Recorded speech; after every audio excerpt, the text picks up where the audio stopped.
Nagtingoper sa Aklan Provincial Drug Enforcement Unit baliti PNP Aklan HPG kag PDEA Aklan sa ginkasa nga drug bypass operation sa Calizo Balite Aklan. Nadakpan sa operasyon Sanday Bermond Villanueva kag Dave Nganiban na kumpiska ang kapinduha ka gramos ang suspected shabu kag illegal drug paraphernalia. Ginahanda ng papasaka sang kaso batok sa duha sa paglapas sang Comprehensive Dangerous Drugs Act.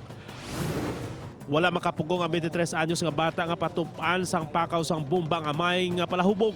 Gisi ang nawala nga kilay kag halos nakipot ang mata sang amay nga si alias Roger sang San Isidro Haro, syudad sang Iloilo. Depensa sang sospek, tuman kay responsable ang amay kag nagamaoy pa kon mahubog. Gintawgan sang ICER agud mabulong ang pilas kag black eye sa bulig sang barangay Tanod.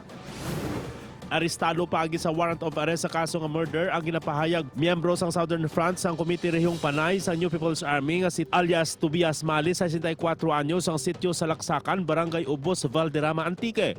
Gindakop si Urada sa kaso nga pagpatay kag wanted halin pa sang 1998.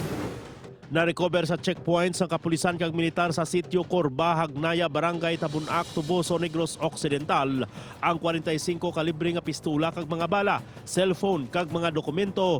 Subong man anom ka notebook nga may mga records kag sulat sang rebelde nga grupo sa ila pamilya. Suno sa Tuboso Police, hana sila nga mag-pull out sa checkpoint sang naglabay ang 3 ka persona sakay sa motorsiklo. Sa makita nga may otoridad, nagliko ini pabalik apang natumba ang motor. Hingagaw nga nakapalagyo kag nabilin ang dala nga bagsang 3. Wala sa may nadakpan nga mga sospek.